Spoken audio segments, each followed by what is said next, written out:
Le soleil venait de se lever au-dessus de l'horizon africain, peignant le ciel de la savane de Mara messie d'un rouge cramoisi.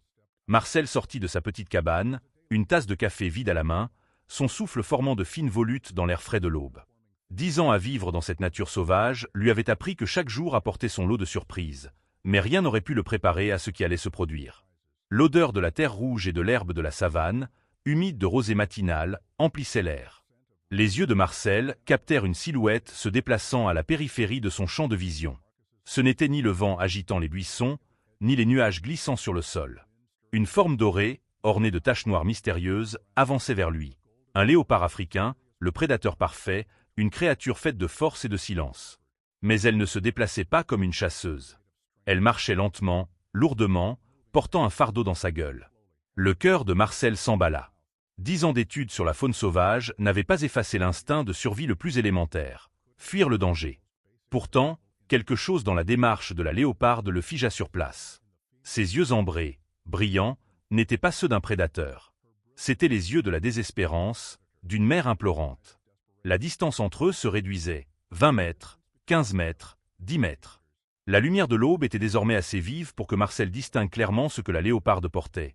Un petit léopard, ensanglanté, presque immobile, une profonde blessure à l'épaule, une patte pendante de manière anormale. Seuls les faibles mouvements de sa poitrine indiquaient qu'il était encore en vie. La léoparde s'arrêta à quelques pas de la véranda. Dans un instant suspendu, Marcel et elle échangèrent un regard. Ni ennemi, ni proie et prédateur, juste deux êtres face à la fragile frontière entre la vie et la mort. Avec une douceur qui le surprit, la léoparde déposa son petit sur la véranda en bois. Le petit émit un faible gémissement en touchant la surface dure, puis la mère recula, sans jamais quitter Marcel des yeux. Le message était clair, sans besoin de mots, « Sauve mon petit ». La raison dictait à Marcel de claquer la porte, d'appeler les gardes forestiers, de faire n'importe quoi sauf s'impliquer dans cette situation dangereuse. Mais une force plus profonde, plus instinctive, le poussait, une compassion qui transcendait les frontières entre espèces. Lentement, sans jamais quitter la léoparde des yeux, Marcel s'agenouilla. La respiration du petit était faible, superficielle, ses yeux révélant une douleur indicible. La blessure à son épaule était profonde, marquée par des crocs, probablement ceux d'un mâle cherchant à éliminer le petit pour ramener la femelle en chaleur. Une dure réalité du monde sauvage que Marcel connaissait bien. « Ça va aller », murmura Marcel, bien qu'il sût que ce n'était pas vrai. Le petit mourait.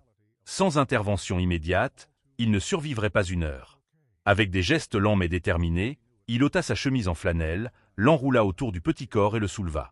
La léoparde émit un léger feulement, un son suffisant pour tendre chaque nerf du corps de Marcel, mais elle n'attaqua pas. Au lieu de cela, elle monta sur la véranda, choisit une position à quelques mètres de la porte et s'allongea, sentinelle silencieuse. En reculant dans la cabane, tenant dans ses bras la petite forme tremblante, Marcel sut que sa vie venait de changer à jamais. Car à cet instant, son destin et celui de ces créatures sauvages s'étaient entrelacés d'une manière qu'aucun n'aurait pu prévoir. Et la véritable histoire ne faisait que commencer. Dans la petite cabane, le temps semblait ralentir. Chaque instant était précieux pour la fragile vie dans les bras de Marcel. Il posa le petit léopard sur la table en bois, la lumière du soleil entrant par la fenêtre illuminant sa fourrure dorée tachée de sang. La profonde blessure à son épaule mêlait un rouge vif et un cramoisi sombre, du sang frais et coagulé. Les mains tremblantes. Marcel. Marcel récupéra la trousse de premier secours poussiéreuse dans le tiroir, chaque mouvement une bataille contre le temps et la peur. Le téléphone satellite émettait des bips monotones alors qu'il composait le numéro. 3 sonneries, 4, 5, chaque seconde semblait un siècle. Jean à l'appareil, répondit une voix rauque à l'autre bout. Marcel décrivit la situation, la respiration du petit léopard s'affaiblissant. Les instructions de Jean furent claires et précises. Nettoyer la blessure, arrêter l'hémorragie, maintenir le petit au chaud, lui donner des liquides, des mesures de base pour empêcher la vie de s'éteindre. Mais Marcel savait qu'il fallait davantage. « Je vais appeler Claire », dit Jean, sa voix passant en mode urgence. « Elle est au centre de conservation, à environ 1 heure de route. Essaie de garder le petit en vie jusqu'à son arrivée. » 1 heure. 60 minutes interminables. Dehors, la léoparde mère restait à son poste.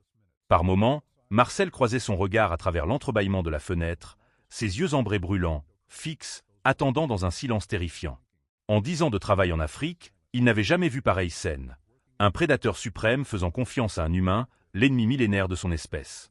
De l'eau mielée chaude goûtait dans la bouche du petit, sa petite langue répondant faiblement, un mouvement fragile mais empreint d'une volonté de survivre. Marcel utilisa une pipette médicale pour ajouter quelques gouttes, son cœur battant au rythme de chaque déglutition laborieuse de la petite créature. Le rugissement d'un moteur brisa l'atmosphère tendue. Claire était arrivée plus tôt que prévu, son Land Rover soulevant des nuages de poussière rouge sur la piste. Par la fenêtre, Marcel la vit s'arrêter net en apercevant la léoparde mère. La scène était saisissante. Une experte en sauvetage animal à moins de 10 mètres d'un léopard africain sauvage, sans barrière, sans fusil tranquillisant. La léoparde releva la tête, observant, mais ne bougea pas de sa position de garde. Claire avança avec le calme de celle qui avait passé sa vie à côtoyer les prédateurs les plus dangereux de la planète. Chaque pas était lent, mesuré, ses yeux ne quittant jamais la léoparde, sa main évitant le fusil tranquillisant sur son épaule. « J'en ai entendu parler », murmura Claire en franchissant la porte, mais je n'y aurais jamais cru. Ses yeux bleus s'écarquillèrent devant la scène.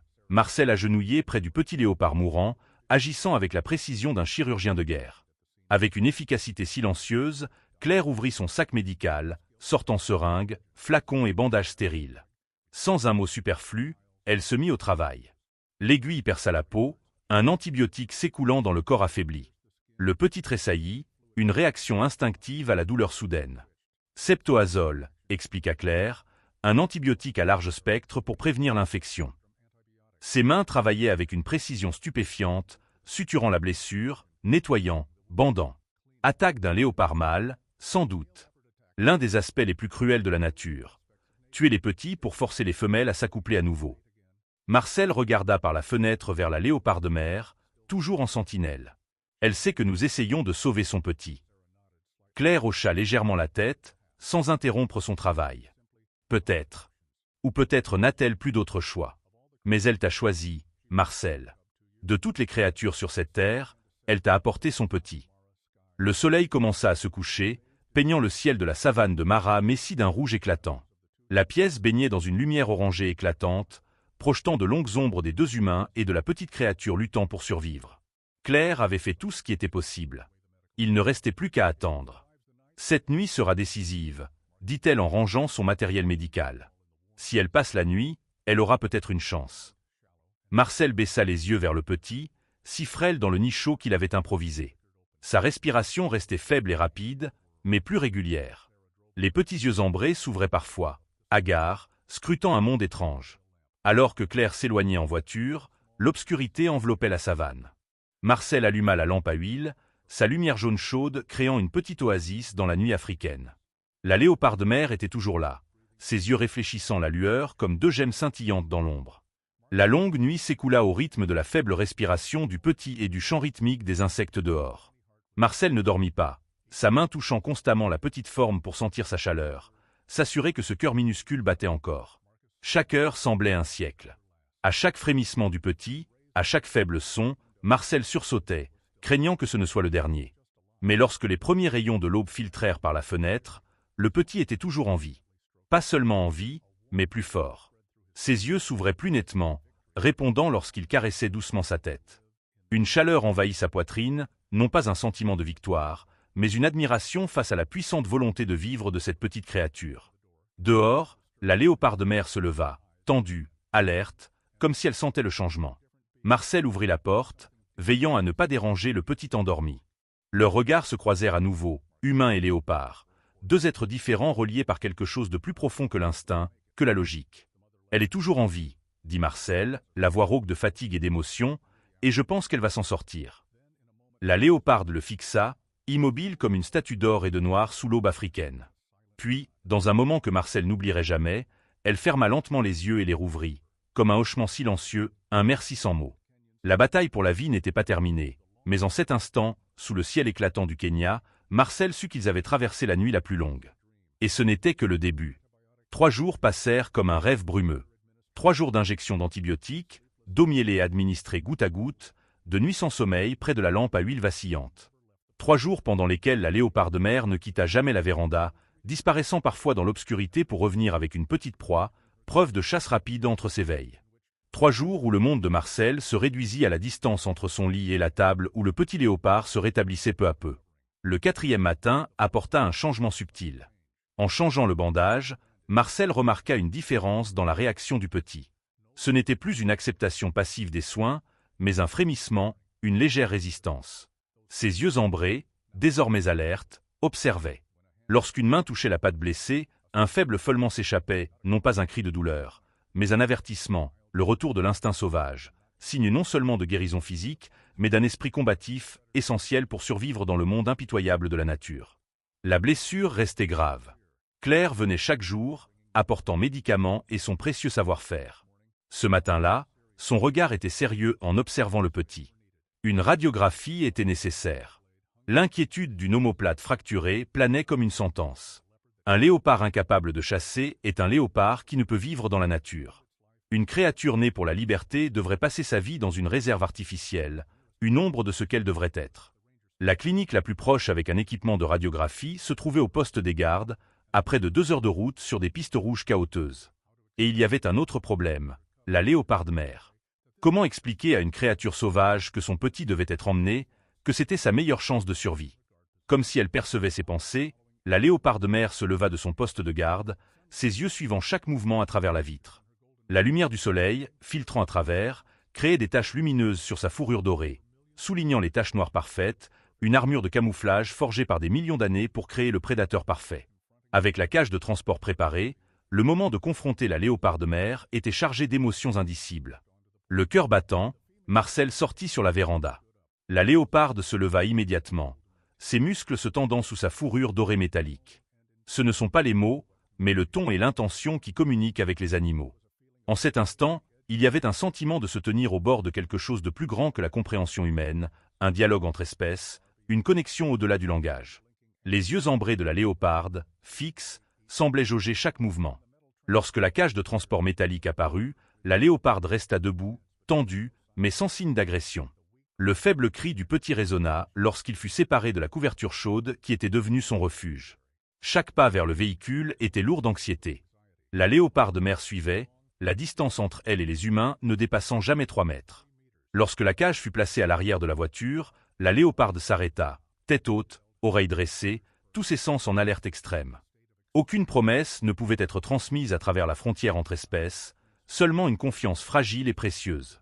Le trajet jusqu'au poste des gardes fut un cauchemar de poussière rouge et de secousses. Chaque chaos de la voiture ravivait l'inquiétude pour les blessures du petit. 20 ans de travail en Afrique n'avaient jamais offert à Marcel une expérience aussi extraordinaire. Une léoparde mère confiant son unique petit à des humains. À la clinique, une atmosphère sérieuse régnait. Gestes professionnels froids, machines à rayons X sans émotion, bip régulier des équipements de surveillance.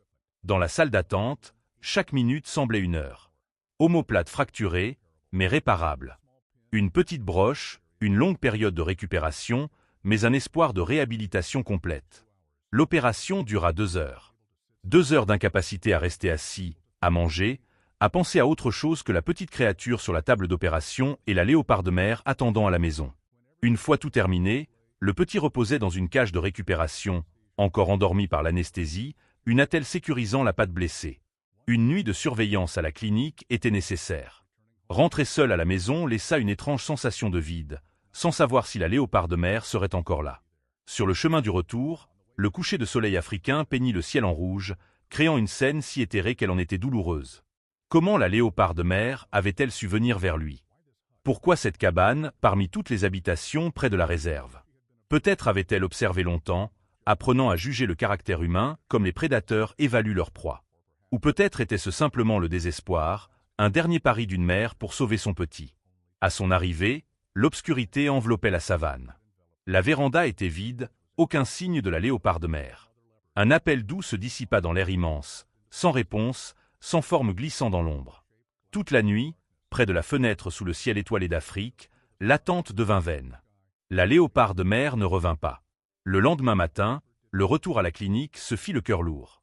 Le petit était éveillé, ses yeux plus vifs, répondant plus fortement à la présence humaine. Une nuit sans sommeil de l'équipe médicale avait assuré l'absence de fièvre post-opératoire et l'acceptation d'un peu de viande hachée via une seringue. Un vrai guerrier, dirent-ils.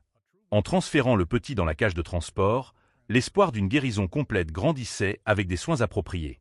Sur le chemin du retour, les pensées de la léoparde mère revenaient sans cesse. Avait-elle perdu patience et cherché son petit? Ou avait-elle accepté qu'il était mort, retournant à la vie solitaire d'un prédateur sauvage? En arrivant dans la cour, L'absence de la léoparde mère était évidente, laissant un étrange vide. Mais en ouvrant la cage de transport à l'intérieur de la maison, en plaçant le petit sur la couverture familière, une prise de conscience plus profonde émergea. La léoparde mère n'avait pas abandonné son petit.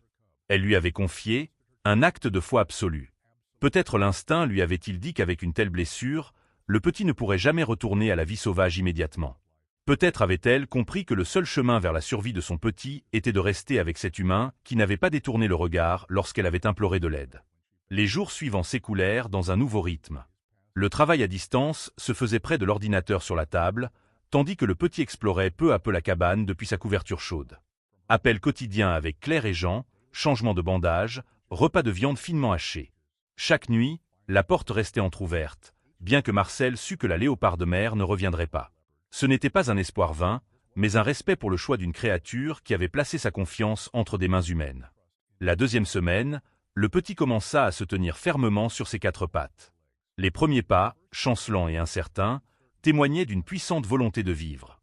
Un premier petit rugissement résonna lorsqu'il vit un oiseau par la fenêtre, l'instinct de chasse s'éveillant. Les habitants locaux commencèrent à entendre parler de l'homme élevant un petit léopard. Ils vinrent d'abord avec suspicion, puis curiosité, et enfin respect. La légende de la léoparde mère qui confia son petit à un humain se répandit dans les villages, devenant une histoire racontée autour des feux de camp. Des chercheurs en faune sauvage vinrent aussi, apportant caméras et questions scientifiques. Mais aucune théorie ne pouvait pleinement expliquer ce qui s'était passé. Ce n'était pas un comportement normal de léopard, disait-il. C'était quelque chose d'unique, une exception stupéfiante aux lois de la nature sauvage. Alors que le troisième mois s'écoulait, le petit léopard, désormais nommé Jafari, signifiant « courageux » en swahili, s'était transformé en une créature puissante et magnifique. La blessure avait complètement guéri, ne laissant qu'une petite cicatrice et une légère boiterie lorsqu'il courait, mais cela n'entamait en rien son esprit. D'un patient fragile, il était devenu une présence vibrante dans la cabane, débordant de curiosité et d'énergie. Le jour vint de prendre une décision difficile. Jafari ne pouvait rester dans la cabane pour toujours. Il avait besoin d'espace, d'un environnement plus adapté à sa nature. Claire et Jean avaient trouvé une réserve privée où Jafari pourrait évoluer dans un cadre semi-naturel, ni totalement sauvage, ni captif. Le matin des adieux fut chargé d'émotions. Le véhicule de la réserve était garé devant la véranda, attendant son passager spécial.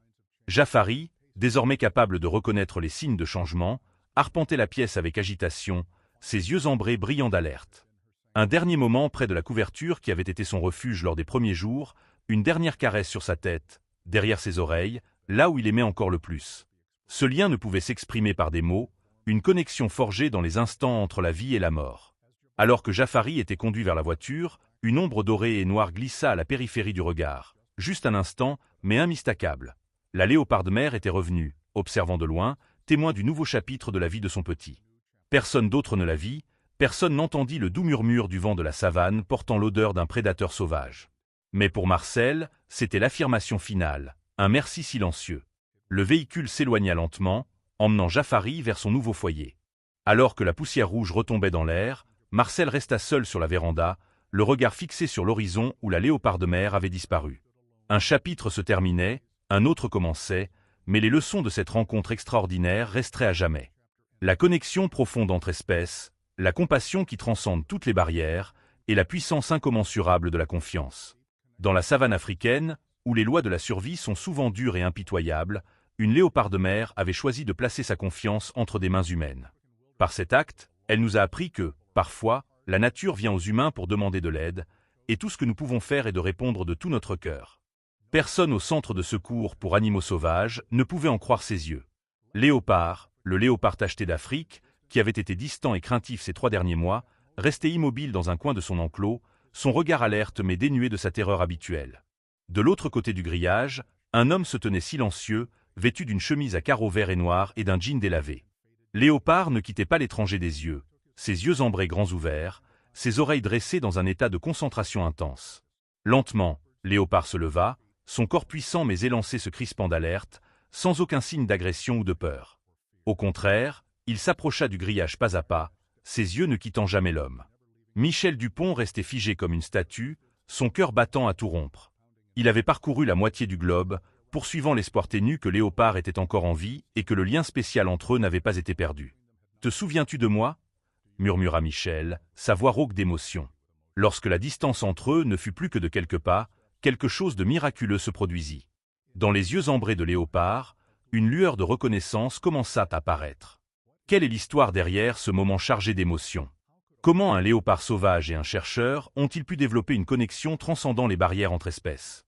Et que s'est-il passé durant ces sombres mois où Léopard a disparu de la réserve africaine? Pour comprendre ce moment miraculeux, il faut remonter le temps, avant que tout ne commence. Dans la lumière dorée de la fin d'après-midi, une silhouette solitaire se déplaçait à travers les hautes herbes. Léopard marchait avec la majesté d'un souverain, son pelage tacheté scintillant au soleil, ses yeux ambrés suivant chaque léger mouvement dans son royaume. C'était un mâle léopard adulte, magnifique d'une manière que seule la nature peut créer. Cette réserve était le foyer de Léopard depuis 7 ans. Les chercheurs l'avaient nommé lorsqu'il n'était qu'un petit, suivant sa croissance, d'une créature maladroite à un chasseur parfait. Parmi eux, Michel Dupont était celui qui était le plus lié à Léopard. À 55 ans, avec des cheveux déjà grisonnants et des rides profondes sur son visage bronzé, Michel avait consacré 20 ans de sa vie à protéger des créatures magnifiques comme Léopard. Leur lien avait commencé lorsque Michel avait trouvé Léopard pris dans un piège de braconnier, blessé et terrifié. Au lieu de fuir comme l'instinct l'aurait dicté, Léopard avait regardé Michel droit dans les yeux, comme s'il évaluait l'âme de cet homme. Et Michel ne l'avait pas déçu. Avec une patience et une douceur rares, il avait libéré le léopard, soigné ses blessures et finalement relâché dans la liberté. Depuis lors, une relation étrange s'était formée. Léopard restait sauvage et libre, mais parfois, lorsque Michel travaillait dans la réserve, le léopard apparaissait, gardant une distance de sécurité, observant avec une curiosité non dissimulée. Parfois, il permettait même à Michel de s'approcher plus près que ne le feraient d'autres léopards, une reconnaissance silencieuse de la dette qu'il portait. Docteur. Élodie Moreau, collègue de Michel, n'en croyait pas ses yeux lorsqu'elle assistait à l'une de ces rencontres. Avec 15 ans d'études sur les léopards, elle n'avait jamais vu une relation comme celle-ci entre un humain et un léopard sauvage.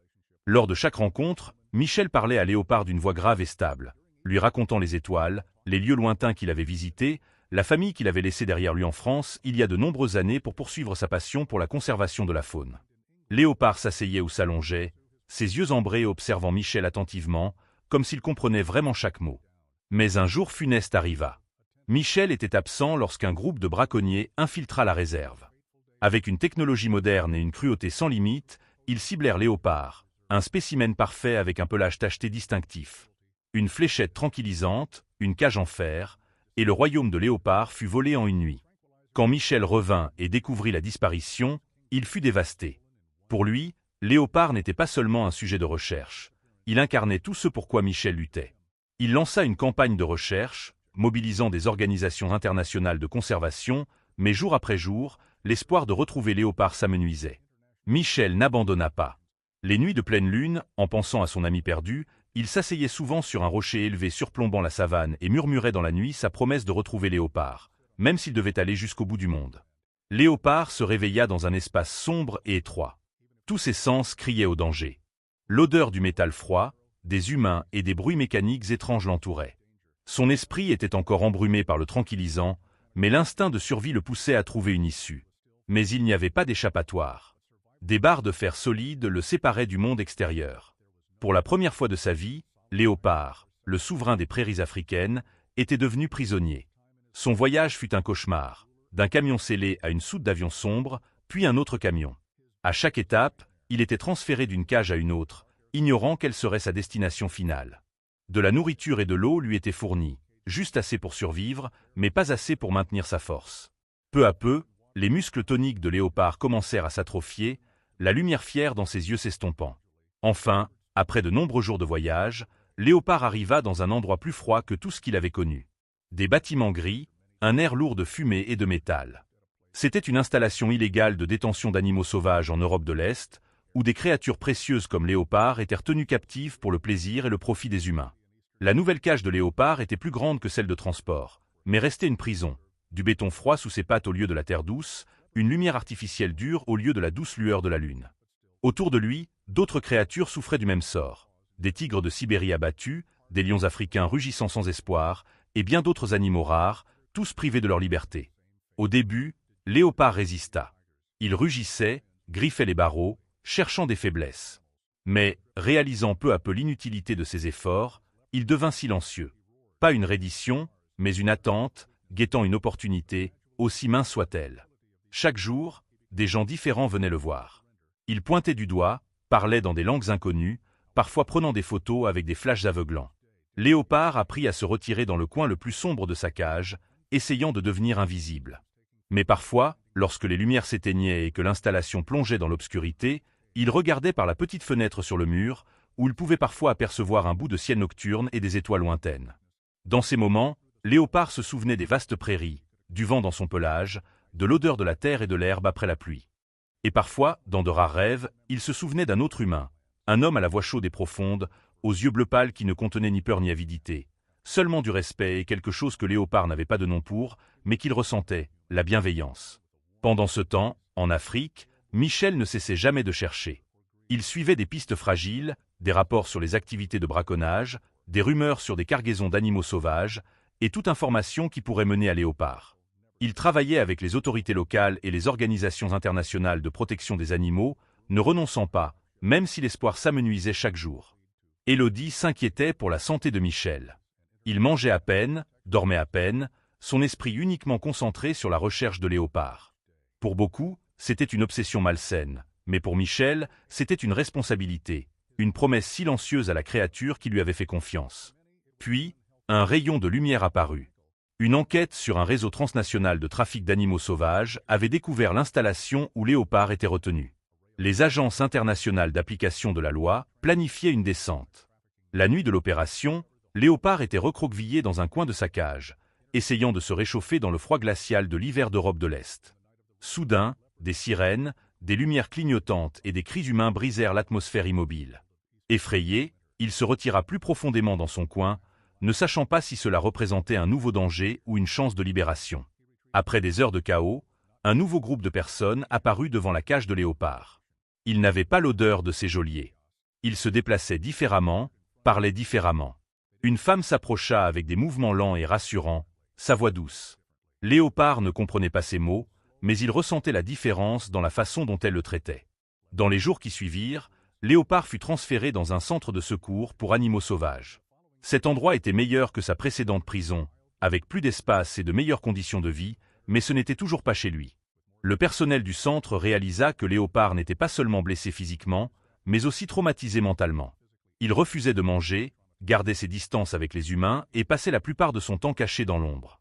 La nouvelle du sauvetage se répandit dans la communauté mondiale de la conservation, et un jour, en consultant ses courriels, Michel Dupont tomba sur une photo, un léopard tacheté aux traits douloureusement familiers. Son cœur s'emballa lorsqu'il reconnut le motif unique de taches qu'il avait étudié pendant des années. C'était Léopard, plus maigre, portant de nouvelles cicatrices, mais toujours en vie. Le centre de secours pour animaux sauvages, situé en périphérie de Washington, D.C., n'était pas l'endroit où l'on s'attendrait à trouver un léopard africain, mais c'est là que Léopard se rétablissait après sa longue captivité. Le personnel du centre avait conservé le nom Léopard, trouvé dans les dossiers, ignorant qu'il s'agissait du nom donné par Michel, et faisait tout son possible pour l'aider à récupérer. Léopard était là depuis 3 mois, mais les progrès étaient lents. Il refusait toujours le contact avec les humains, se cachant souvent dans le coin le plus éloigné de son espace de vie spécialisé. Bien que sa santé physique se soit améliorée, les blessures psychologiques persistaient. Ses yeux, qui brillaient autrefois de fierté, ne reflétaient plus que peur et méfiance. Sophie Martin, la spécialiste en comportement animal du centre, passait des heures chaque jour près de l'espace de Léopard, gardant ses distances mais restant toujours présente. Parfois, elle lisait des livres, parfois elle observait simplement. Peu à peu, Léopard commença à passer moins de temps caché lorsqu'elle était là, un petit signe encourageant. Pendant ce temps, Michel Dupont avait entrepris le long voyage depuis l'Afrique jusqu'aux États-Unis. Après l'avoir confirmé grâce à des photographies détaillées qu'il s'agissait bien de son léopard, Michel dut surmonter d'innombrables obstacles administratifs et juridiques pour être autorisé à rencontrer Léopard.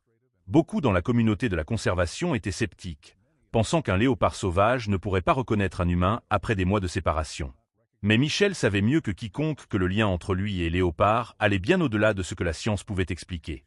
C'était un fil invisible, tissé de confiance et de respect mutuel. Le jour où Michel arriva au centre de secours, c'était une claire journée d'automne. Des feuilles jaunes tombaient doucement autour du domaine alors qu'il marchait avec Sophie vers l'espace de Léopard, son cœur battant d'excitation et de peur que le léopard ne le reconnaisse pas. Sophie expliqua qu'ils avaient tout préparé, mais que Léopard avait subi de nombreux traumatismes et que sa réaction pourrait ne pas être celle attendue. Michel hocha la tête, essayant de cacher son anxiété. Ils arrivèrent à une zone d'observation avec une barrière grillagée de sécurité, donnant sur l'espace de vie de Léopard. Au début, il n'y avait aucun signe du Léopard. Sophie indiqua les rochers où Léopard se cachait habituellement, puis laissa Michel seul. Parfois, Léopard se sentait plus à l'aise avec une seule personne. Quand Sophie partit, Michel resta silencieux, les yeux fixés sur l'espace de vie conçu pour ressembler à un environnement naturel. Après quelques minutes, un léger mouvement attira son attention. Léopard sortait prudemment de sa cachette, ses yeux alertes scrutant la zone. Michel retint son souffle. Bien que plus maigre et portant de nouvelles cicatrices, c'était toujours son Léopard, majestueux et magnifique d'une manière que seule la nature pouvait créer. « Bonjour, vieil ami » murmura Michel, osant à peine croire ses yeux.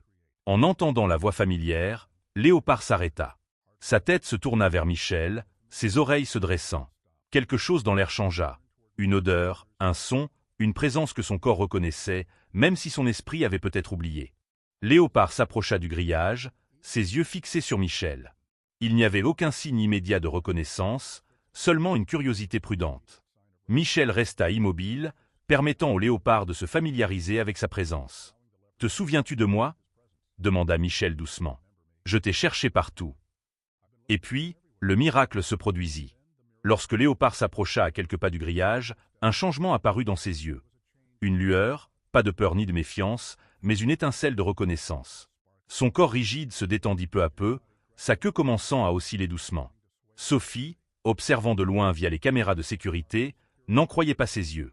Léopard n'était pas seulement sans peur ou sans agressivité. Il répondait à Michel d'une manière différente de tout autre humain qu'il avait approché auparavant. Dans les semaines qui suivirent, le changement chez Léopard fut remarquable. Avec la présence régulière de Michel, le Léopard retrouva progressivement sa confiance.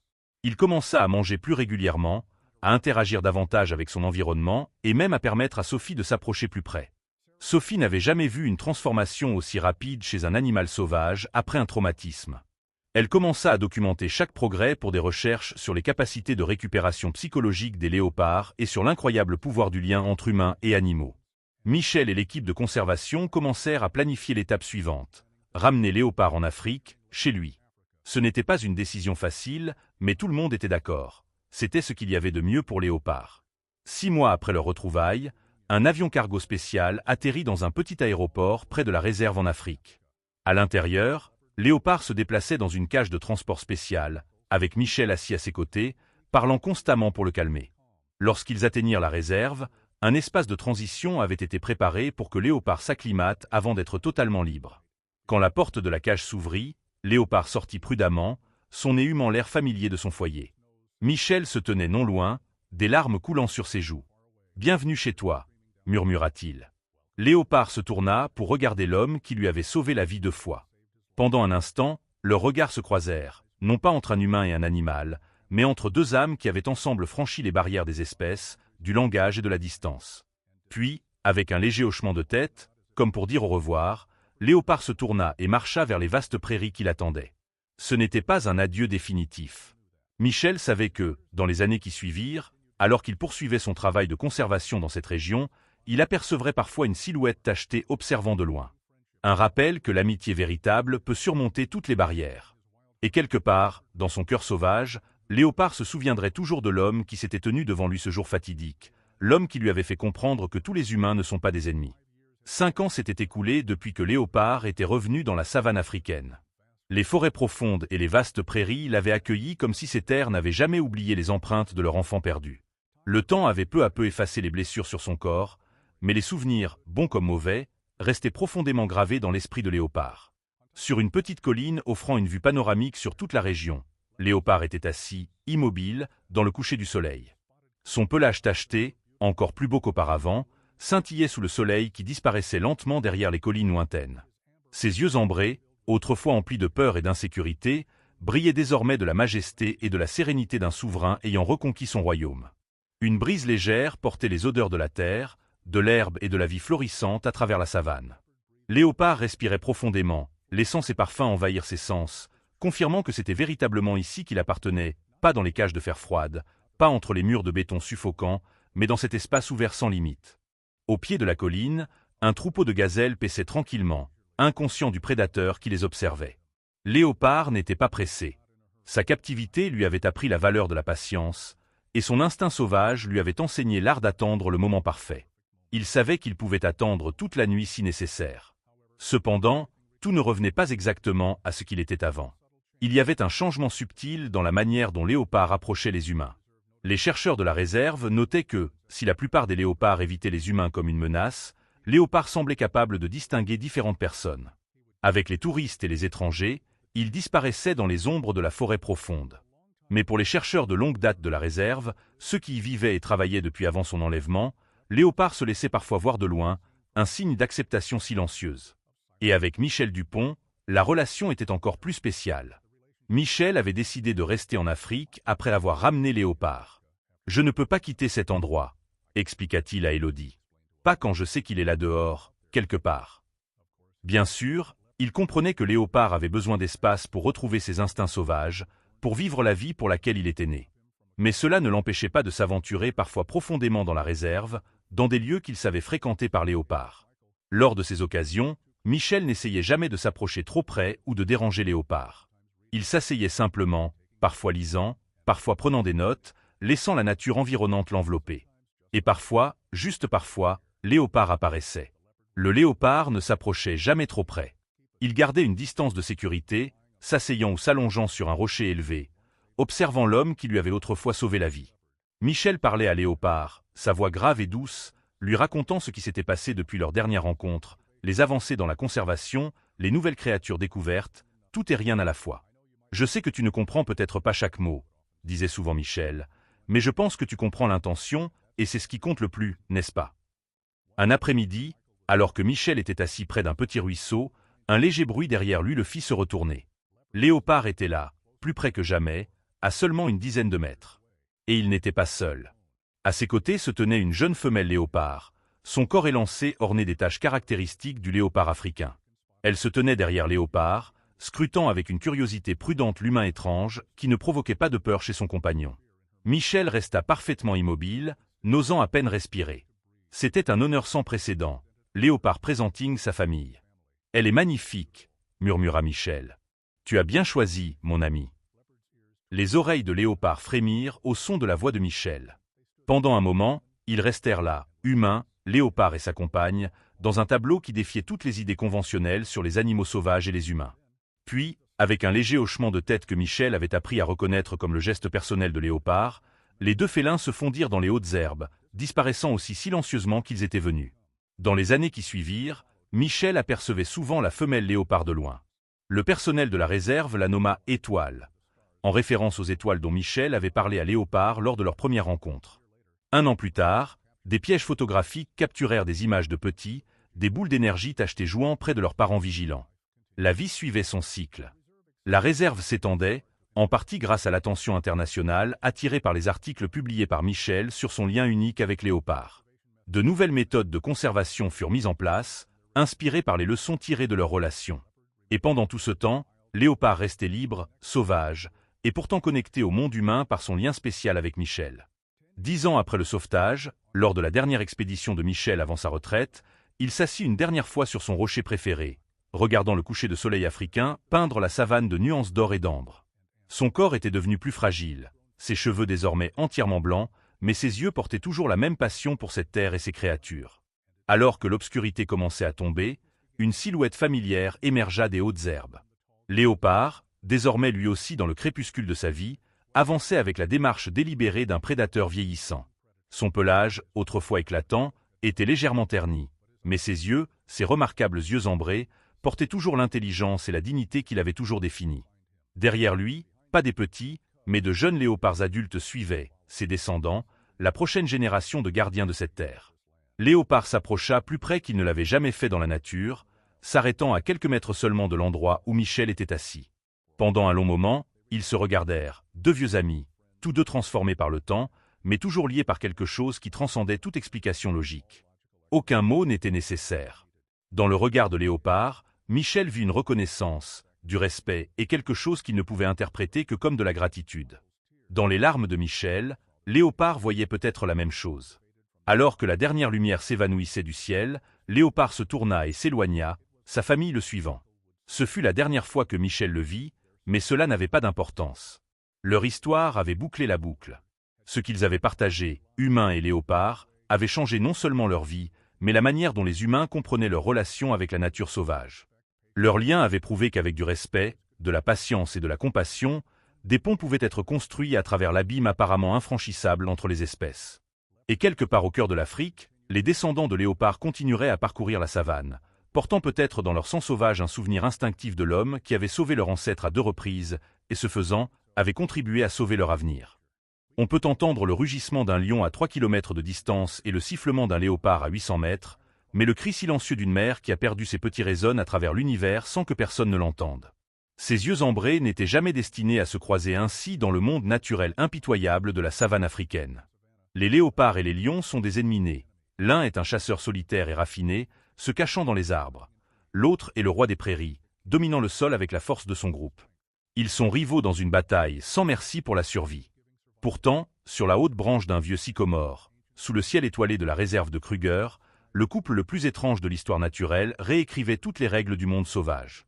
Une léoparde adulte, prénommée Héloïse, léchait tendrement la fourrure d'un lionceau. Ce n'est pas un conte de fées, il n'y a ni magie ni intervention humaine.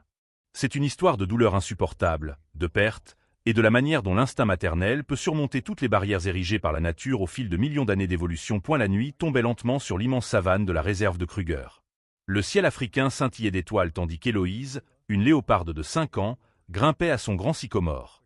Son corps souple se courbait gracieusement entre les branches, mais ses yeux dorés, habituellement perçants, étaient désormais vides, lourds d'un chagrin indescriptible. 2 semaines plus tôt, Héloïse était une mère comblée. Ses 3 petits, 2 mâles et une femelle, l'attendaient toujours à son retour dans leur tanière après chaque chasse. Les appels joyeux des petits léopards résonnaient dans la petite vallée où Héloïse avait choisi d'établir un foyer pour sa famille. Mais la nature ne promet jamais une paix éternelle. La première pluie de l'année arriva sans prévenir, plus violente que jamais. Les eaux venues de l'amont déferlèrent en torrents furieux, emportant tout sur leur passage. Héloïse était partie chasser lorsque la catastrophe frappa. À son retour, la tanière était complètement submergée. Ses 3 petits, trop jeunes pour nager ou grimper, n'avaient aucune chance de survie. Pendant plusieurs jours, Héloïse erra sans but autour de la zone sinistrée. Ses cris d'angoisse résonnaient dans l'obscurité, faisant frissonner même les impalas, d'ordinaire si vigilants. C'était le cri d'une mère qui avait tout perdu. Son corps continuait de produire du lait, un cruel rappel des petits disparus. Chaque heure semblait s'étirer à l'infini. Mais le destin réserve parfois des tournants inattendus que personne n'aurait pu imaginer. Non loin de là, une autre tragédie se déroulait sur la prairie. La troupe de lions de la Roche-Royale était l'une des plus puissantes de la région, avec 2 mâles adultes, 6 femelles et 7 lionceaux de différents âges. Leur territoire couvrait une vaste zone riche en eau et en nourriture. Mais la prospérité attire toujours ceux qui convoitent le pouvoir. Par un après-midi brûlant, 3 mâles lions étrangers apparurent à la lisière du territoire. Ils étaient imposants, leurs muscles saillants sous leur fourrure dorée, leurs crinières épaisses et sombres témoignant de leur maturité et de leur force. Ils n'étaient pas venus pour négocier ou partager. Ils étaient venus pour conquérir. La bataille dura 2 jours, se soldant par la mort des 2 mâles adultes de la troupe. Selon la loi cruelle de la nature, les nouveaux conquérants ne s'arrêtèrent pas là. Ils commencèrent à traquer et à tuer tous les lionceaux de moins d'1 an, issus des mâles déchus, pour s'assurer que seule leur lignée perdurerait. Dans le chaos du massacre, une lionne nommée Amélie risqua sa vie pour protéger son fils unique, Lucien, un lionceau de 3 mois aux grands yeux dorés et à la fourrure pâle et douce. Elle se battit vaillamment, mais le nombre eut raison d'elle. Avant de succomber sous les griffes et les crocs des ennemis, Amélie parvint à pousser Lucien dans un buisson épineux où les poursuivants ne pouvaient l'atteindre facilement. « Cours, mon amour !» furent les derniers mots que Lucien entendit de sa mère. Et il courut, de toutes ses petites forces. Lucien traversa les hautes herbes, se faufila dans des crevasses rocheuses étroites et ne s'arrêta qu'au coucher du soleil. Épuisé et terrifié, il trouva un petit buisson au pied d'un grand sycomore et s'y recroquevilla, tremblant. Cette nuit-là, pour la première fois de sa vie, Lucien dut affronter l'obscurité seul, sans la chaleur de sa mère, sans la protection de la troupe. Ses cris affamés résonnaient faiblement dans la nuit, se mêlant au son de la prairie et aux étoiles froides. L'aube d'un nouveau jour pointait lentement lorsqu'Héloïse entama sa chasse. Son corps était encore robuste, bien que son esprit fût accablé de chagrin. Ses pattes glissaient légèrement dans l'herbe, sans un bruit. Ses yeux dorés scrutaient le paysage à la recherche d'une proie potentielle. Puis elle l'entendit, un son faible, mais distinct. Pas le son d'une proie. C'était le cri d'un jeune petit point. Héloïse se figea. Son instinct de chasse disparut, remplacé par une nouvelle sensation, un mélange de curiosité et d'instinct maternel réprimé. Elle suivit le son, qui la mena au pied du grand sycomore qu'elle escaladait souvent. Le cri provenait d'un buisson proche.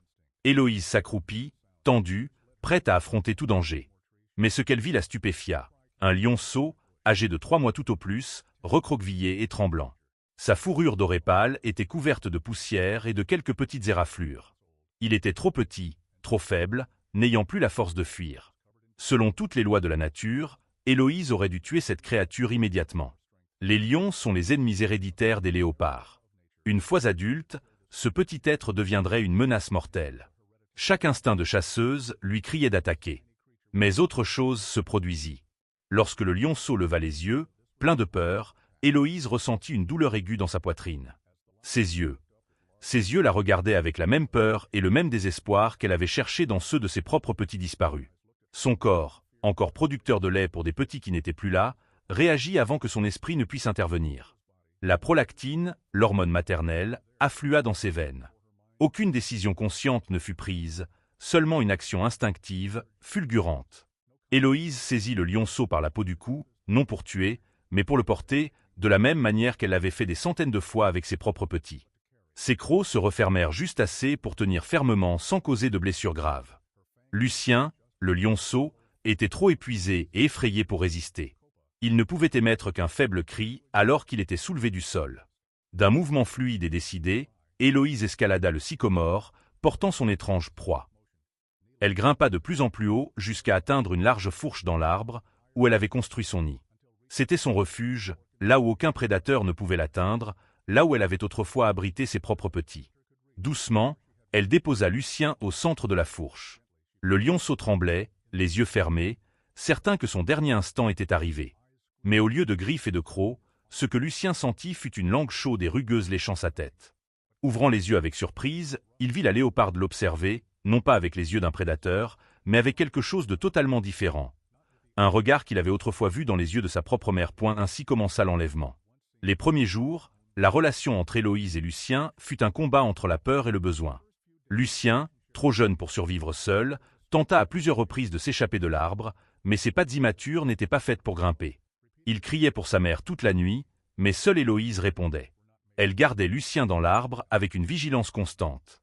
Chaque fois qu'il tentait de descendre, elle le ramenait doucement, non avec cruauté, mais avec la patience d'une mère apprenant à son petit à éviter le danger.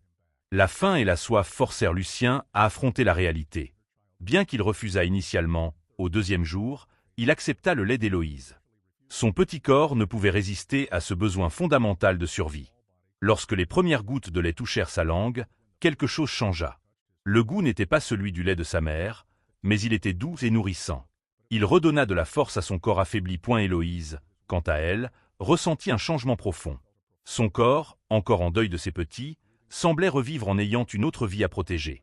Son lait, autrefois un douloureux rappel de la perte, avait désormais un but. Chaque fois que Lucien tétait, l'ocytocine, l'hormone de l'amour, se libérait dans son corps, tissant peu à peu un lien que nulle loi de la nature n'aurait pu prévoir. Jour après jour, Héloïse chassait et rapportait de la nourriture pour Lucien. Au début, elle mâchait la viande soigneusement avant de la lui donner. Progressivement, à mesure que Lucien grandissait et que ses dents se développaient, il apprit à déchirer la viande lui-même, non pas à la manière des lions, mais à celle des léopards. Prudente, patiente et économique, le plus miraculeux fut la manière dont Lucien apprit à se déplacer dans l'arbre. Les lions ne sont pas une espèce grimpeuse. Leurs pattes ne sont pas conçues pour cela. Leurs griffes ne se rétractent pas comme celles des léopards pour agripper l'écorce. Mais Lucien, sous la guidance patiente d'Héloïse, développa sa propre technique. Il apprit à utiliser la force de sa mâchoire pour garder l'équilibre, à placer ses pattes stratégiquement, et surtout, à surmonter sa peur des hauteurs. Au bout du 2e mois de sa nouvelle vie, Lucien pouvait grimper et descendre les branches inférieures tout seul. Ses muscles d'épaule et de pattes avant se développèrent différemment de ceux des lions normaux, plus épais, façonnés pour grimper plutôt que pour courir à travers la prairie. Ce phénomène unique aurait fasciné un biologiste. Une adaptabilité extraordinaire de la nature, où l'environnement et l'éducation peuvent surmonter même les barrières génétiques. Mais surtout, c'était le lien émotionnel entre la léoparde et le lionceau qui était le plus extraordinaire. Chaque nuit, ils dormaient blottis ensemble sur la fourche sécurisée de l'arbre. Lucien cherchait la chaleur de la fourrure tachetée d'Héloïse, tandis qu'Héloïse le toilettait comme elle l'avait fait autrefois avec ses propres petits. Le doux ronronnement d'Héloïse, ce son réconfortant que les léopards produisent pour leurs petits, devint la berceuse nocturne de Lucien. Parfois, les nuits de pleine lune, Lucien regardait l'horizon lointain où les rugissements des troupes de lions se faisaient entendre. Quelque chose dans ces sons éveillait un instinct profond en lui, mais Héloïse se rapprochait alors, touchait son cou de son nez, et le moment passait. Le sycomore, avec toutes ses branches et ses feuilles, était devenu son monde, et Héloïse était la seule famille qui lui restait pointe à la saison sèche céda progressivement la place à la saison des pluies, et Lucien grandit rapidement. À 6 mois, il n'était plus le petit lionceau pitoyable. Il s'était transformé en un adolescent robuste, avec les premiers signes d'une crinière autour de son cou. Son corps devenait plus long, ses épaules plus larges, et la réalité indéniable était que Lucien serait bientôt plus grand qu'Héloïse. Ce fut la période la plus dangereuse pour leur relation spéciale. Pour la plupart des espèces, la transition de l'enfance à l'âge adulte marque la séparation entre la mère et l'enfant. Dans ce cas, c'était encore plus risqué. Les instincts de l'espèce s'éveilleraient progressivement en Lucien, et que se passerait-il lorsque ces instincts reconnaîtraient qu'il vivait avec une ennemie potentielle? Mais une fois encore, Héloïse et Lucien réécrivirent les lois de la nature. Au lieu de s'éloigner, leur lien semblait se renforcer. Lucien commença à participer aux chasses avec Héloïse, mais pas à la manière des lions, qui chassent en meute et poursuivent leur proie. Il apprit les tactiques des léopards, l'embuscade patiente, l'attente du moment parfait, et l'attaque avec une précision absolue. Pour les impalas et les zèbres, l'apparition de ce duo de chasse étrange était un nouveau cauchemar. Comment pouvait-il faire face à un lion capable de sauter d'un arbre ou à un duo où la force du lion se combinait à l'agilité du léopard? Un après-midi, alors qu'il partageait une impala fraîchement chassée, un nouveau danger apparut. Un grand léopard mâle, peut-être attiré par l'odeur de la viande, s'approcha silencieusement. Naturellement, les léopards mâles tuent souvent les petits qui ne sont pas les leurs, surtout lorsqu'ils sont avec leur mère, en compétition pour le territoire et la nourriture. L'intrus grogna en s'approchant, regardant Héloïse avec des yeux menaçants. Il était plus grand qu'elle, plus fort, et visiblement prêt à se battre. Héloïse, mue par son instinct protecteur, se plaça entre Lucien et l'ennemi, le poil hérissé. Ce qui se passa ensuite défia toutes les attentes. Lucien, qui avait assimilé les leçons de protection d'Héloïse, ne recula pas comme un petit ordinaire. Au contraire, il bondit en avant, se tenant aux côtés de sa mère adoptive, et de sa gorge jaillit, non pas un rugissement de lion, mais le sifflement aigu d'un léopard, le son qu'il avait entendu Héloïse produire face à ses ennemis. La scène était si étrange que le léopard mâle s'arrêta, déconcerté. Devant lui se tenait une léoparde femelle et une créature non identifiable, à l'apparence d'un jeune lion mais se comportant et sonnant comme un léopard.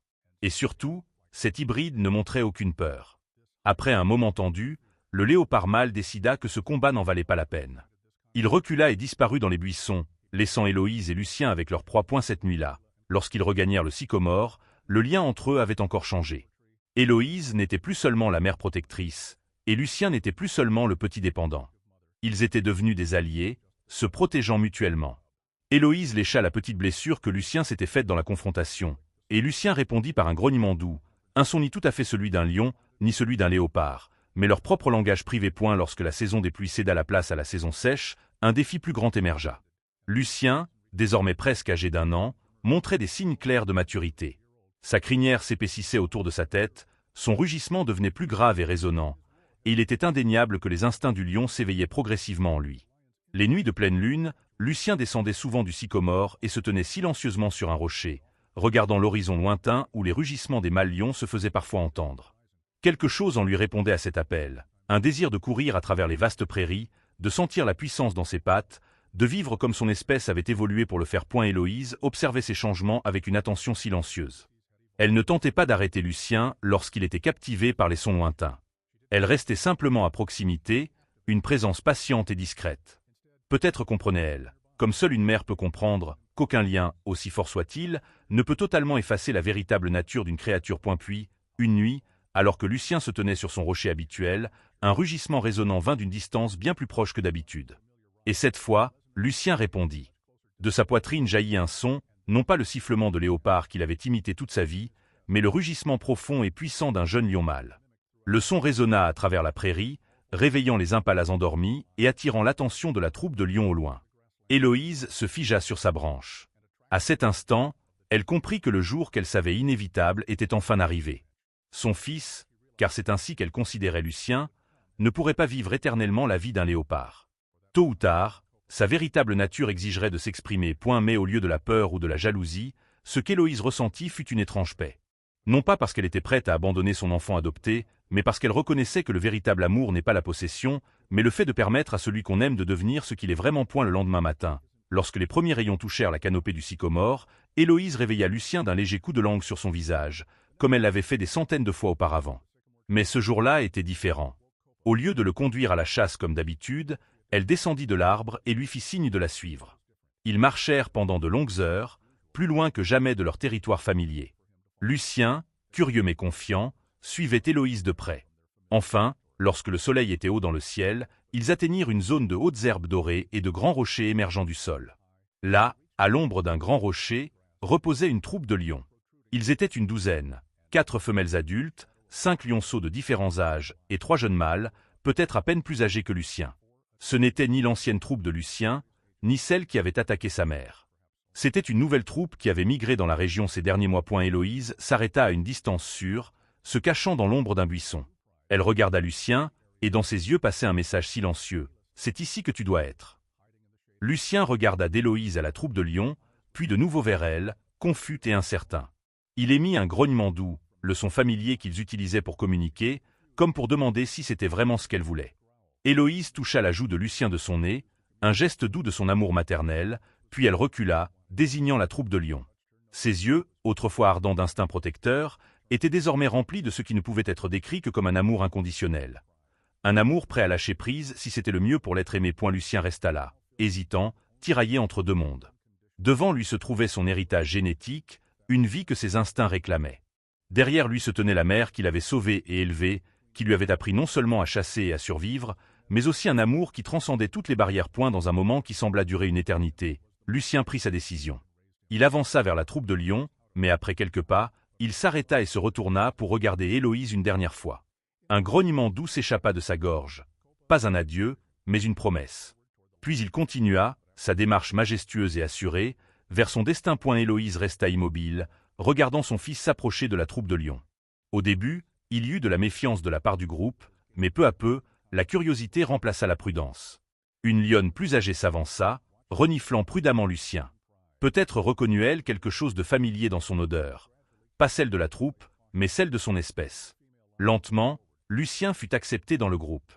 Un jeune mâle lion s'approcha, et après un moment tendu, ils commencèrent à jouer ensemble. L'activité familière de lien des jeunes lions. Alors que le soleil commençait à se coucher, Héloïse se détourna enfin. Son corps était lourd de tristesse, mais son cœur s'allégeait de fierté. Elle avait fait ce que toute mère doit finalement faire. Elle avait laissé son enfant partir pour devenir lui-même.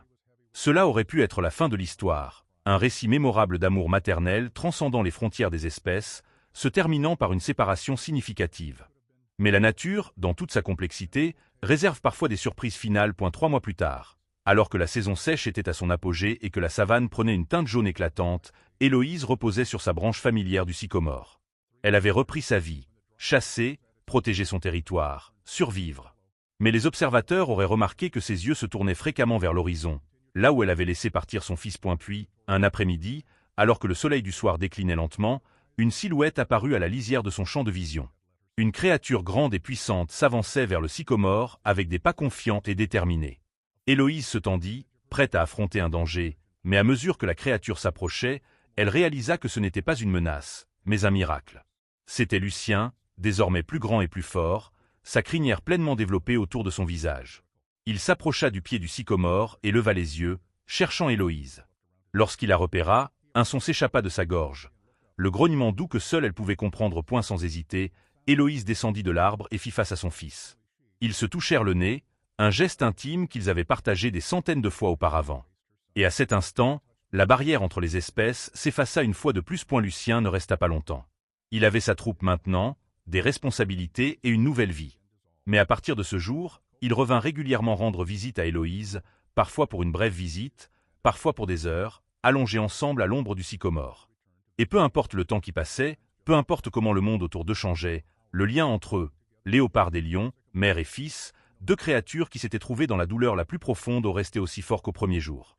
Car parfois, dans ce monde naturel sauvage et impitoyable, le véritable amour peut surmonter toutes les barrières, même celles érigées par des millions d'années d'évolution. L'aube se levait sur la réserve de conservation de Garonne.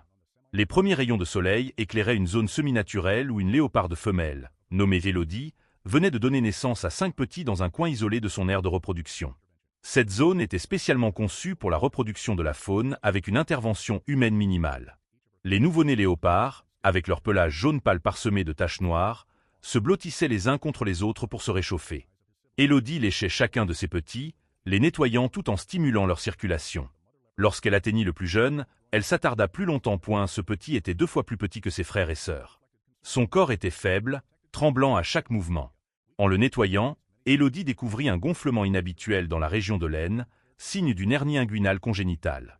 Ses yeux reflétaient une inquiétude. Même dans les conditions protégées de la réserve, les individus faibles faisaient face à de nombreux défis pour survivre. Durant la première semaine, Élodie s'occupa de ses 5 petits. Elle se nourrissait de la nourriture fournie et chassait de petites proies dans la zone autorisée pour avoir assez de lait pour nourrir sa portée en pleine croissance. Les 4 petits plus robustes se développaient bien, mais le plus jeune, nommé Lucien, grandissait lentement. Il buvait moins de lait et se recroquevillait souvent de douleur en se déplaçant. Lorsque ses frères et sœurs jouaient dans un coin sombre, Lucien restait immobile, observant avec de grands yeux ronds et curieux, mais incapable de participer. L'instinct de survie indiquait à Élodie qu'investir trop d'énergie dans un petit ayant peu de chances de survivre mettrait en danger la sécurité de toute la portée. Même dans la réserve, cette décision difficile mais nécessaire était une réalité pour de nombreuses mères animales. Un après-midi, alors que la lumière du soleil commençait à décliner, Élodie devint soudainement alerte. L'odeur d'un lion mâle, peut-être un lion venant d'une autre partie de la réserve ayant franchi une frontière invisible, flottait dans l'air. C'était une menace sérieuse. Les lions mâles tuent souvent les petits d'autres espèces pour éliminer de futurs concurrents. Sans hésiter, Élodie décida de déplacer sa portée vers un endroit plus sûr. Elle saisit un petit dans sa gueule et commença à le transporter. À tour de rôle, elle revint chercher chaque petit jusqu'à ce qu'il ne reste plus que Lucien. Lorsqu'elle revint pour la dernière fois, elle regarda son petit, immobile, respirant faiblement. Le rugissement du lion était maintenant plus proche. Ce fut le moment décisif. Élodie prit la décision déchirante mais nécessaire de laisser Lucien derrière pour sauver les 4 autres. Avec un dernier regard empreint de regret, elle se détourna et disparut dans l'obscurité naissante, laissant son petit seul dans le coin sombre de l'aire de reproduction. Le petit léopard, Lucien, resta recroquevillé, frissonnant de froid et de peur. Dehors, les pas lourds et les rugissements du lion se rapprochaient. Il tenta de se lever, mais la douleur dans son aine le fit tomber. Sans la protection de sa mère, Lucien faisait face à une mort imminente. La nuit tomba rapidement, et avec l'obscurité vint une solitude désespérée. Les heures semblaient des siècles pour la petite créature. La faim commença à le tourmenter. Mais Lucien ne pouvait rien faire d'autre que rester immobile et attendre. Dans la réserve, malgré la surveillance humaine, la nature sauvage prévalait, et le sort des individus faibles restait précaire. Le lendemain matin, un rayon d'espoir apparut lorsque les premiers rayons de soleil illuminèrent la zone. Lucien était encore en vie, bien que faible et affamé. Il tenta d'émettre un faible son, espérant le retour de sa mère, mais seul le vent lui répondit. Son destin semblait scellé. Survivre un 2e jour sans le lait de sa mère était presque impossible pour un nouveau-né léopard atteint d'une malformation congénitale. Non loin de là, une lionne asiatique au pelage doré, nommée Amélie, chassait dans son propre territoire au sein de la réserve. Elle était la seule femelle du groupe local à élever des petits à ce moment-là. 3 semaines plus tôt, elle avait donné naissance à 4 lionceaux et les avait cachés dans une zone sûre à proximité. Contrairement aux lions africains, les lions asiatiques vivent généralement en petits groupes, avec en moyenne seulement 2 femelles adultes, et les femelles chassent souvent seules lorsqu'elles élèvent de jeunes lionceaux. Ce matin-là, les chercheurs avaient relâché un ilgo, un grand antilope indien, dans la zone de chasse d'Amélie. Cela faisait partie du programme de conservation visant à maintenir les instincts de chasse naturels des animaux de la réserve. Après des heures de traque, Amélie avait finalement abattu sa proie. Elle traînait maintenant la carcasse du nilgo vers l'endroit où ses lionceaux affamés l'attendaient. Son chemin la mena près de l'aire de reproduction où Lucien, le petit léopard abandonné, gisait. En passant, Amélie s'arrêta soudainement. Une odeur étrange flottait dans l'air, celle d'un autre grand félin, mais aussi celle d'une jeune créature. L'instinct de chasse la rendit alerte, mais un autre instinct, celui d'une mère, se manifesta également. Amélie laissa sa proie et se dirigea vers la zone. Elle entra prudemment, prête à affronter tout danger. Au lieu de cela, elle trouva une petite créature tremblante. Lucien, le petit léopard avec ses taches noires contrastant sur son pelage jaune pâle, fait notable. Les lionceaux, lorsqu'ils sont nouveau-nés, ont également des taches, notamment sur le front, les pattes et le ventre, créant une similitude entre les 2 espèces. Lucien vit Amélie et se recroquevilla, s'attendant à la mort. Mais quelque chose d'étrange se produisit. Au lieu d'attaquer, Amélie commença à renifler le petit léopard. Peut-être que les signaux proches de Lucien, ses sons, sa posture, son comportement de tété, et surtout la présence de taches, avaient déclenché l'instinct maternel d'Amélie. Au lieu de voir un ennemi potentiel, elle vit un petit en besoin d'aide. Lucien, trop faible à cause de la faim et de la soif, émit un faible cri, un son très similaire à celui d'un lionceau affamé. Ce cri sembla être le catalyseur final. Amélie commença à lécher Lucien, le nettoyant et stimulant sa circulation, comme elle le faisait avec ses propres lionceaux. Après un moment, Amélie prit une décision étrange mais instinctive. Elle saisit délicatement Lucien par la nuque et le souleva. Au lieu de retourner vers sa proie, elle le porta jusqu'à l'endroit où ses lionceaux attendaient. Les experts en comportement animal expliquèrent plus tard que le soin des jeunes semble être un réflexe instinctif, un schéma d'action fixe affiné par la sélection naturelle et l'expérience au fil du temps. Lorsqu'Amélie entra dans son territoire avec Lucien, ses lionceaux de 3 semaines regardèrent curieusement cette étrange créature. Ils étaient assez grands pour reconnaître la différence, mais pas assez pour la percevoir comme une menace. Amélie plaça doucement Lucien parmi ses propres lionceaux et partit récupérer la proie qu'elle avait laissée derrière elle. Lucien, initialement encore craintif, se détendit progressivement en réalisant qu'il n'y avait pas de menace immédiate. Les lionceaux s'approchèrent, reniflant et léchant Lucien, l'acceptant comme un nouveau membre du groupe. Bientôt, Lucien était allongé parmi ses frères et sœurs lionceaux, profitant de la chaleur de leur corps. Lorsqu'Amélie revint avec la proie, elle vit une scène étonnante. Lucien avait été accepté dans le groupe de lionceaux. Elle traîna la proie plus près et commença à déchirer la viande. Les lionceaux s'approchèrent pour manger, et Lucien tenta de les imiter, bien qu'ils soient encore trop petits pour consommer de la viande. Remarquant cela, Amélie repoussa les lionceaux et s'allongea, permettant à toute la portée, y compris Lucien, de téter. Ce fut un moment crucial. Lucien avait été officiellement accepté dans la famille de lions. Les chercheurs de la réserve, surveillant la situation via des caméras de surveillance à distance, n'intervinrent pas dans ce phénomène naturel rare. Ils décidèrent d'observer et d'enregistrer, considérant cela comme une opportunité précieuse pour étudier le comportement et les instincts des animaux. Dans les jours qui suivirent, une famille étrange se forma dans la réserve de Garonne.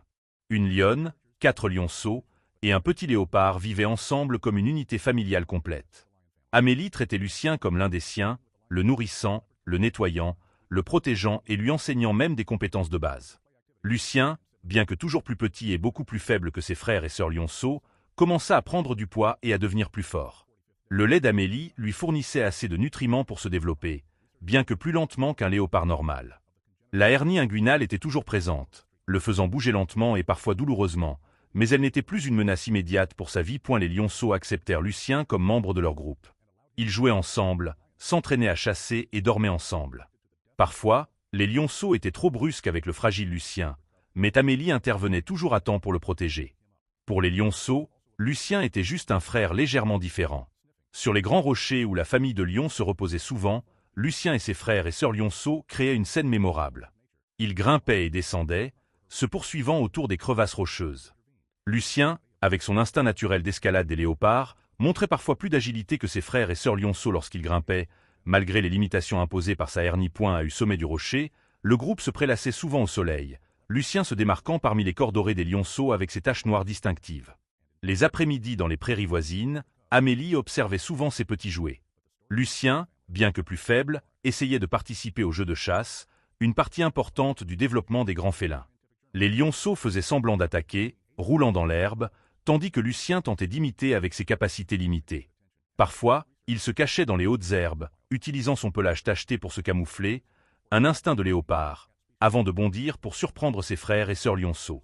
La combinaison des comportements instinctifs de léopard et de l'environnement de vie des lions créait une scène unique dans le monde naturel. Les chercheurs de la réserve suivaient de près le développement de cette famille spéciale. Ils enregistraient chaque interaction, apprenant comment les relations sociales se forment entre différentes espèces. Cette découverte ouvrait de nouvelles perspectives sur la flexibilité de l'instinct maternel et l'adaptabilité de la faune. Cependant, malgré les bons soins, la hernie inguinale congénitale restait un problème sérieux pour Lucien. Les chercheurs discutèrent d'une intervention médicale, mais décidèrent de ne pas intervenir, souhaitant observer le processus naturel et éviter de causer du stress à la famille de lions. Après environ 40 jours de vie avec la famille de lions, Lucien commença à montrer des signes de faiblesse. Il mangeait moins, dormait davantage et participait moins aux jeux avec ses frères et sœurs lionceaux. Amélie sembla le remarquer et passait plus de temps à ses côtés, le léchant et essayant de l'encourager à manger. Le 45e jour, Lucien mourut dans son sommeil. Sans signe de traumatisme externe, les chercheurs conclurent qu'il était mort de complications de la hernie inguinale congénitale, entraînant une obstruction intestinale et une infection interne. Amélie n'avait montré aucun comportement nuisible envers Lucien tout au long de ses soins. Au contraire, elle l'avait nourri, allaité, partagé de la nourriture et lui avait permis de jouer avec ses lionceaux biologiques. Le 45e jour, Lucien mourut dans son sommeil. Sans signe de traumatisme externe, les chercheurs conclurent qu'il était mort de complications de la hernie inguinale congénitale, entraînant une obstruction intestinale et une infection interne. Amélie n'avait montré aucun comportement nuisible envers Lucien tout au long de ses soins. Au contraire, elle l'avait nourri, allaité, partagé de la nourriture et lui avait permis de jouer avec ses lionceaux biologiques. Amélie réagit à la mort de Lucien d'une manière étonnante. Elle resta allongée à côté de son corps pendant de nombreuses heures, le léchant occasionnellement comme pour tenter de le réveiller.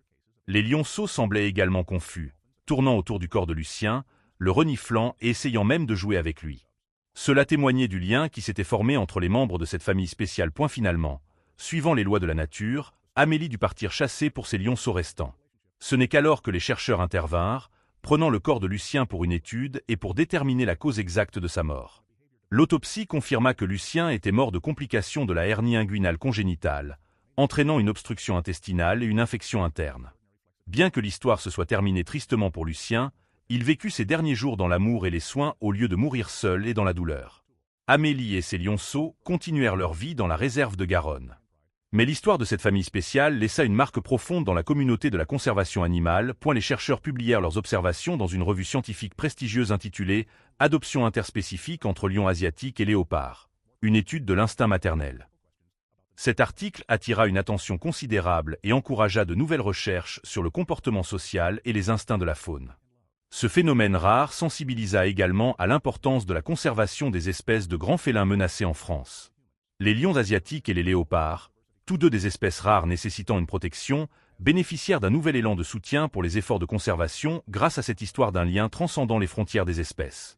Pour les scientifiques, ce phénomène ouvrit de nouvelles questions sur la flexibilité de l'instinct et l'adaptabilité des animaux. Si une lionne pouvait accepter et nourrir la progéniture d'une autre espèce, qu'est-ce que cela dit de la nature de l'amour maternel et des liens sociaux? Pour le public, l'histoire de Lucien et de sa famille adoptive de lions devint un symbole d'amour transcendant toutes les barrières. Elle rappela qu'il y a de la place pour la compassion et la connexion, même dans le monde sauvage et impitoyable. Dans la réserve de Garonne, une petite plaque fut placée à l'endroit où Amélie rencontra Lucien, avec une inscription simple. Ici, en 2023, une lionne nous a appris une leçon sur l'amour sans frontières. C'était un rappel de l'histoire spéciale qui s'était déroulée ici. L'histoire du petit acheté parmi les lions.